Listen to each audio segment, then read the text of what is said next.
Welcome to another episode of Today in Radio History. Today we spotlight an episode from Journey to the Center of the Earth, which was originally broadcast today, July 9th, 1963. Like and subscribe to us below and click that bell to receive notifications on all of our new video uploads. Journey to the Center of the Earth tells the story of German scientist Dr. Von Hardwigg, who discovers a manuscript from an Icelandic alchemist telling of a route into the interior of the planet following volcanic tubes. The doctor, his nephew Harry, and their Icelandic guide Hans make the journey to find the mysterious passage into the Earth. And now you can download a digitally enhanced, noise-reduced version of today's episode and many more of your favorite radio episodes by clicking on the links below. Watch our video on how we clean up old audio files, and be sure to visit us online at RadioLongAgo.com. Today's episode, Battle of the Monsters, originally aired on this date, July 9th, 1963. Today in Radio History presents Journey to the Center of the Earth.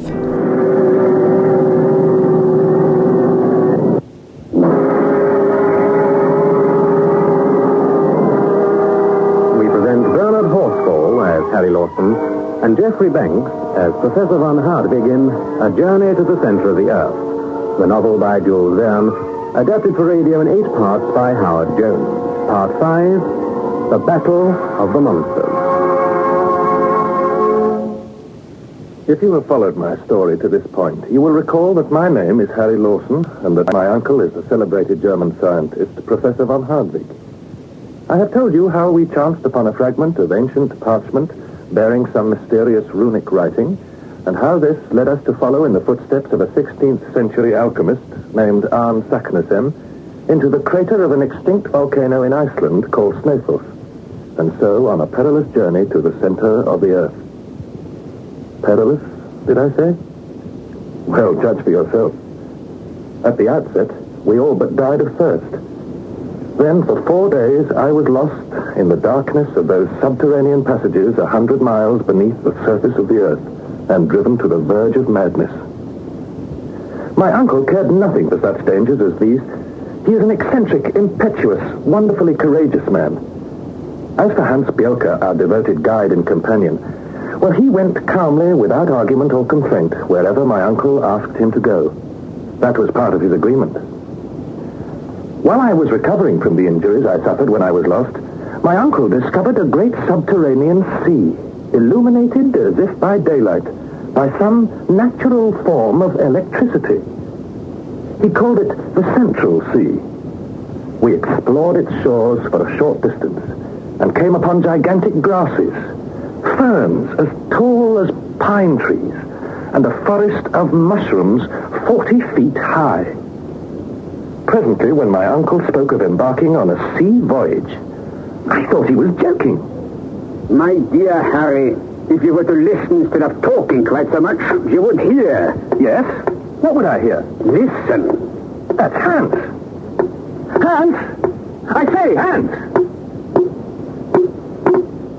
Hans, what are you doing? You speak, Master Harry. What are you making? You like this? What are you making? A raft, Master Harry. A raft, that's what it is.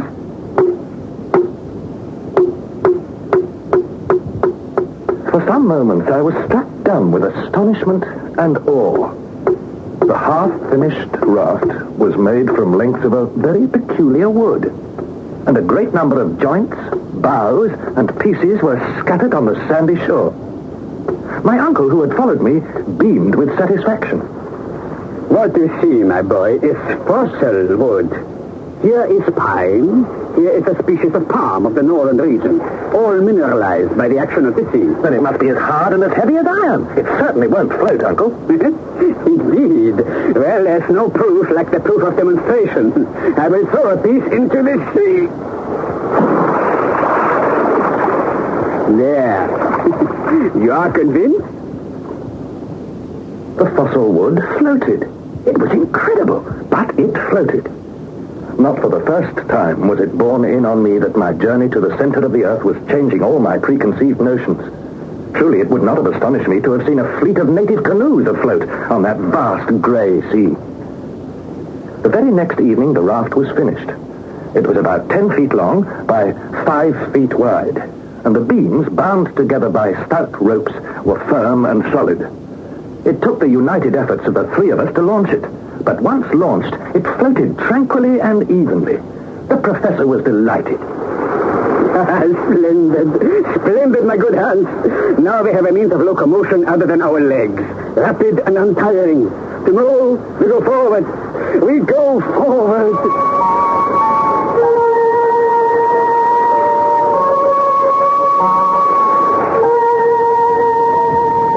On the next day, the 13th of August, we rose early.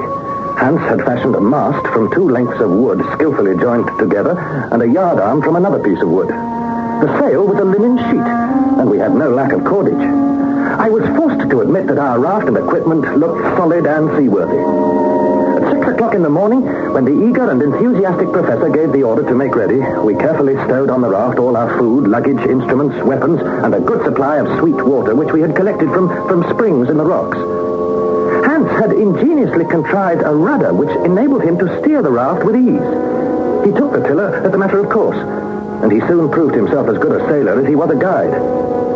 At a word from my uncle, I untied the painter. The sail was brought to the wind, and we moved swiftly seawards.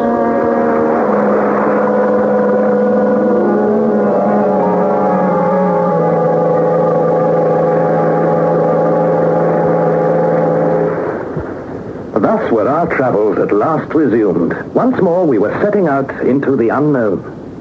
Just as we were leaving the little port where Hans had built the raft, my uncle, who was always very keen on naming newly discovered places, turned to Hans. What shall we call this place, Hans? Our stream, the Hansbach, was named after you. This sea I have called the Central Sea. But this place, where we have embarked on our famous and historical voyage, we call after Master Harry. Splendid. Then we shall name it Port Harry. Port Harry. Yes, this is good. Very good. How do you like it, my boy? Well, before you quite make up your mind, Uncle, I have another name to propose. So? What other name? Come, out with it. Gretchen. Gretchen? My goddaughter's name? Yes, Uncle. Have you forgotten I'm going to marry her? Dear me. Yes, I believe that is the arrangement. Port Gretchen will sound very well on our future map. Port Gretchen? This is good, very good. Very well. Port Gretchen, let it be. Farewell, Port Gretchen. Farewell! Farewell! We left the shore with the wind blowing from the northward and eastward. We sped before it splendidly, and it seemed to me that the winds at that depth, 100 miles down, were much more powerful than winds at the surface. Search, field, if we continue at this rate, we shall cover at least 30 leagues in the next 24 hours. Already the northern shore was fading away on the edge of the horizon. To east and west, the shores separated more and more, leaving the open sea before us. Soon, I could see nothing ahead but the apparently limitless ocean. Huge dark clouds cast their gray shadows below, shadows which seemed almost to crush the water by their very weight. Silvery rays of light, reflected here and there on odd patches of the sea, brought out a luminous sparkle in the wake of the raft. Presently, we were wholly out of sight of land. Nothing could be seen save the sea around us. Without any distant point to focus my eyes upon, I could have fancied that we were motionless, except for the phosphorescent sparkle in our wake. About noon, we ran into a mass of seaweed. Never were seaweed so gigantic or so wonderful as those of the Central Sea. We swept past specimens 3,000 to 4,000 feet long, looking like snakes stretching out far beyond the horizon.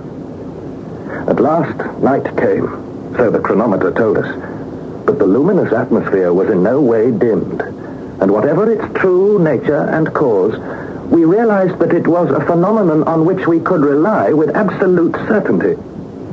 As soon as we had eaten our supper, I stretched myself at the foot of the mast and presently fell asleep.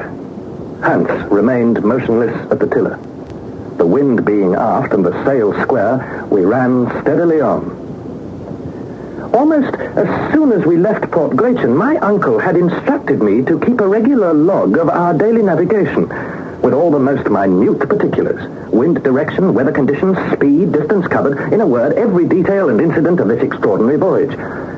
From this log, therefore, I can tell the story of our adventures on the Central Sea. Friday, August the 14th. A steady breeze from the northwest. We are moving fast, straight before the wind.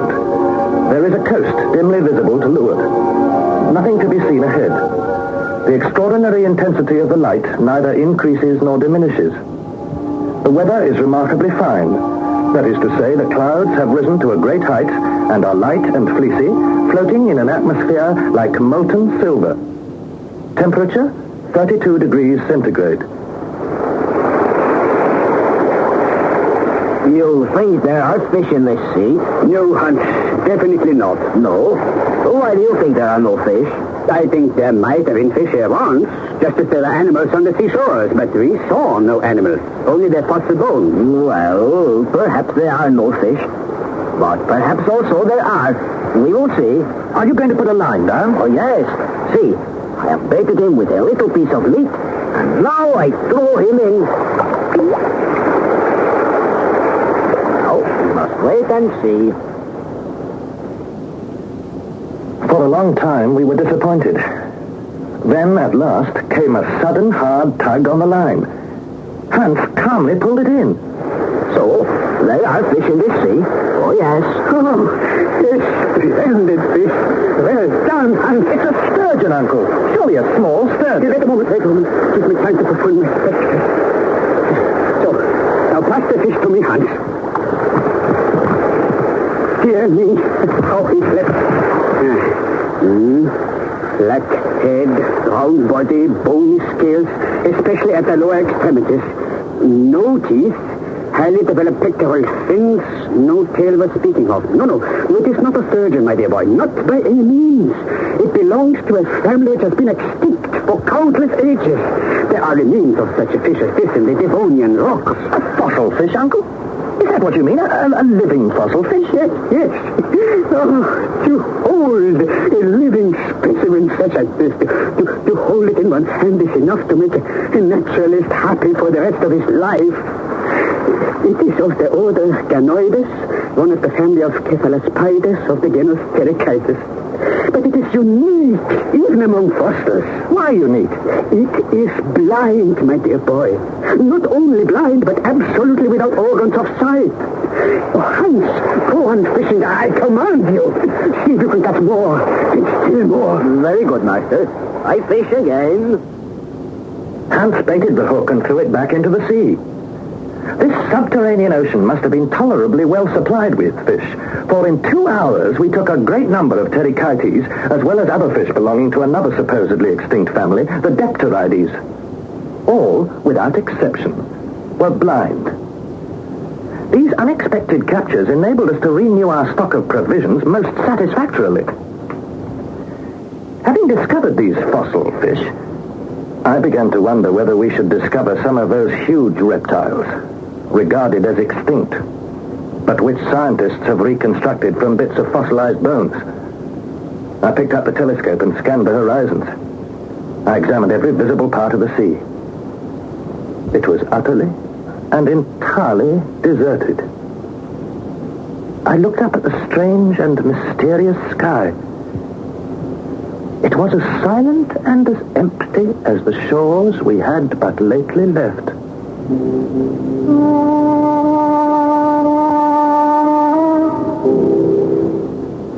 Saturday, August 15th. The sea retains its uniform monotony. The same leaden hue, the same eternal glare from above. The horizon appears to retreat before us as we advance.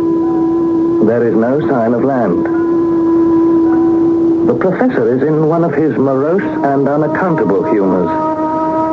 He spends his time scanning the horizon at every point of the compass, and when the telescope is not raised to his eye, he assumes a Well, Napoleonic attitude. Why? What has he to be angry or annoyed about? Wasn't our voyage progressing under the best of circumstances? Wasn't our humble raft speeding along faster than we had ever hoped? What, then, was troubling him?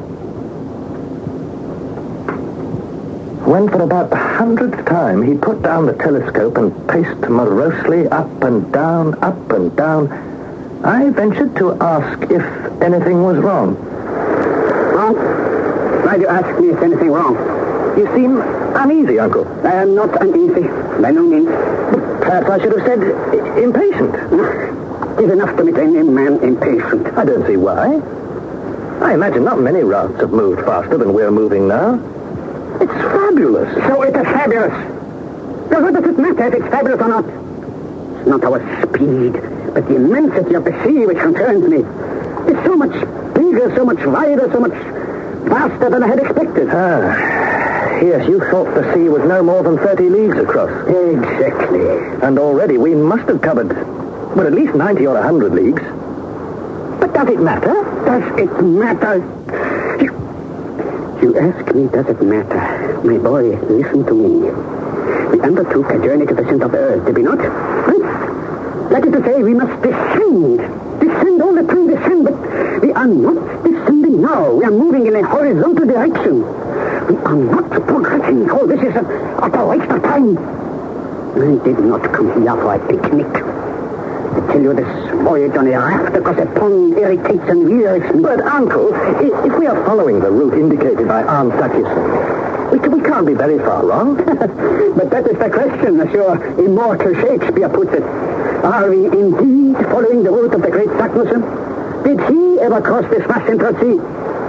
I am beginning to fear that the Hansbach, the little stream we adopted for our guide, has led us astray. Well, what if it has? In any case, Uncle, we can't regret having come so far. It's worth all the hardships of our journey to enjoy this wonderful scenery. I care nothing about seeing wonderful scenery. I descended into the interior of the earth with one object, and that object I mean to attain. So please do not talk to me about admiring scenery or any other sentimental rubbish. After this outburst, I thought it was well to hold my tongue. Indeed, nobody spoke again. Until 6 o'clock in the evening, when Hans said, Master, if you please. Well, Hans, today I think is Saturday. Saturday? What does it matter whether it's Saturday, Sunday, or any other day? It is important, Master. Today is Saturday, and on every Saturday you pay my wages. Oh, of course. I undertook to pay your wages every Saturday, no matter where we happen to be. $3 rich dollars, Master. Here. 1, 2, 3. It is correct. I thank you, Master. Thank you. Sunday, August the 16th. Nothing new to record. The wind shows a tendency to freshen, perhaps with signs of an approaching gale. When I awoke, my first observation was in regard to the intensity of the light.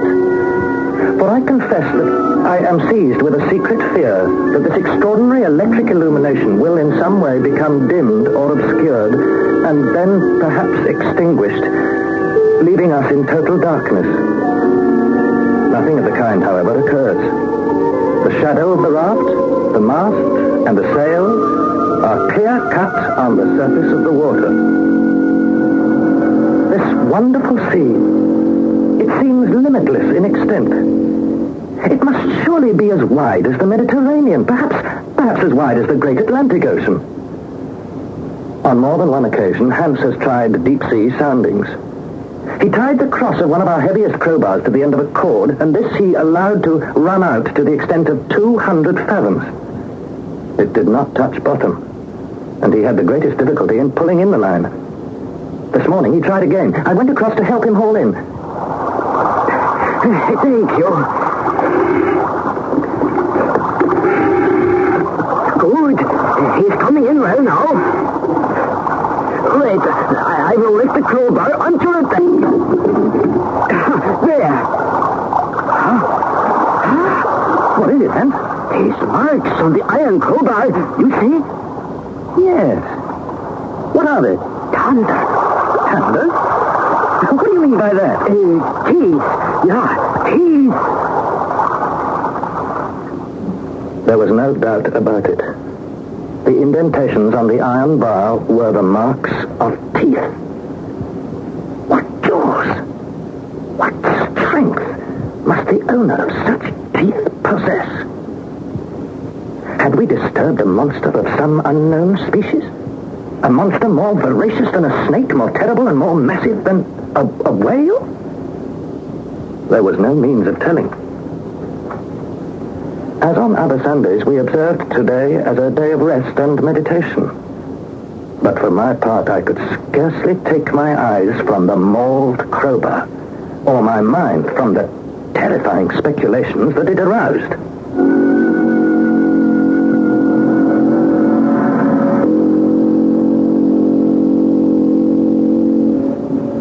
Monday, August 17th. I have been looking at the crowbar again.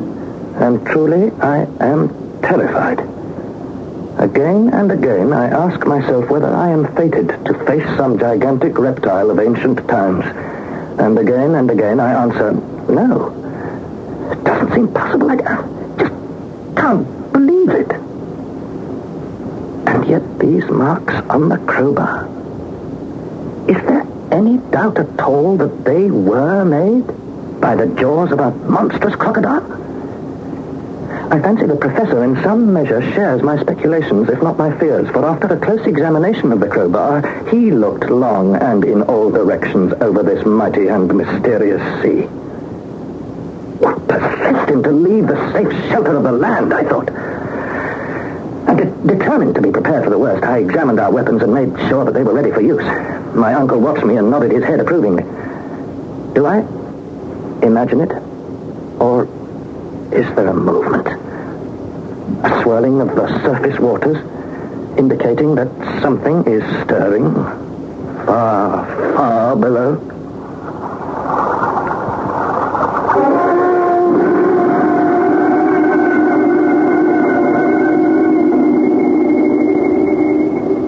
Tuesday, August the 18th. Today has passed with no incident worth recording.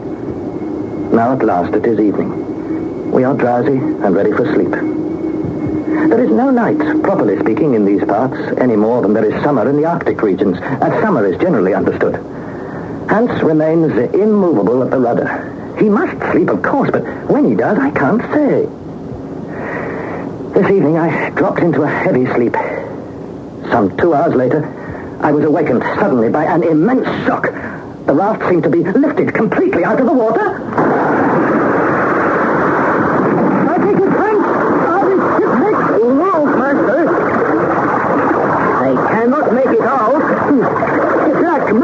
Heaving up and down. A big research, master. Yes. A sea lizard of prodigious shape and size. And there, a whale. It is indeed a whale, Harry. Her great fins, and see how she blows air and water. 2 columns of water rose to a vast height above the sea. We stood stock still, stupefied at the sight of these fearful marine monsters. Hans seized the rudder which had flown from his grasp and put it hard to windward. But there, to leeward, was a turtle about 40 feet wide and a serpent quite as long, thrusting its hideous head from the waters. Escape was impossible. The reptiles advanced on us, turning and twisting about the raft with fearful swiftness. Nearer and nearer they came, the mighty crocodile on one side, the serpent on the other. I snatched up my rifle in desperation and was about to try the effect of a bullet when Hans checked me. The monsters passed within 100 paces of the raft, then made a frenzied rush at one another.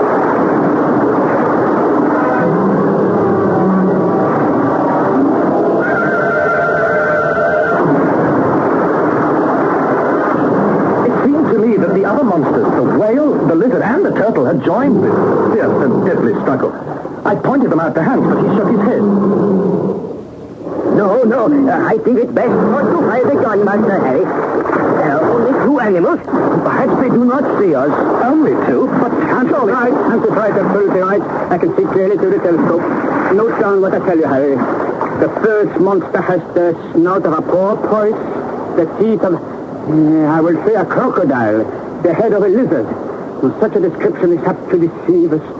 I would say the most fearful of all antediluvian reptiles, An ichthyosaurus, or great fish lizard. But the other? What about the other? a serpent, a monstrous serpent concealed, as it were, beneath the carapace of a turtle. A sea crocodile. A plesiosaurus. Yes, I'm well aware of that. Quiet now. I wish to concentrate on this wonderful spectacle. The monsters attacked each other with inconceivable fury, raising mountains of water and showering us with spume.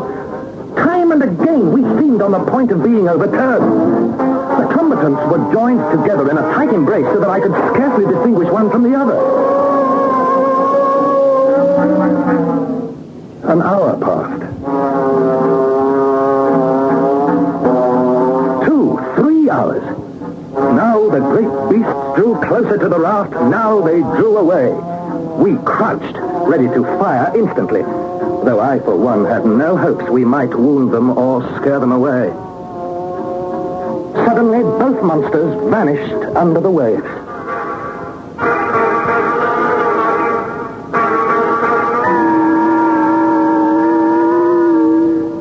There was a mighty maelstrom in the midst of the sea which all but sucked us under.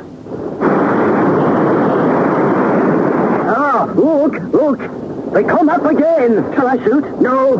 Give me the telescope quickly. Ah! There are not two this time. There's only one. There's only the plesiosaurus. Now I could see that the great sea crocodile was wounded unto death. I could see its serpent-like neck threshing and curling and twisting in the agonies of dying. Now it flailed the waters like a whip. Now it twisted like a worm sliced in two.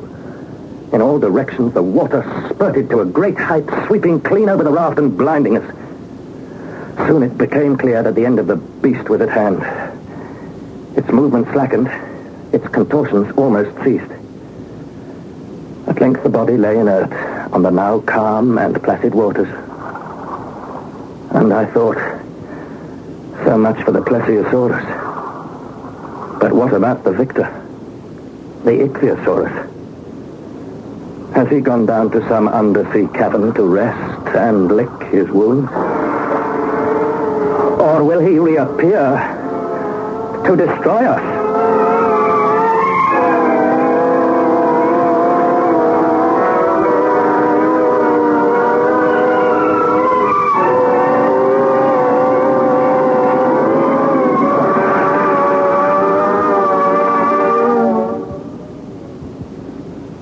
That was the 5th installment of A Journey to the Center of the Earth, adapted by Howard Jones from the novel by Jules Verne.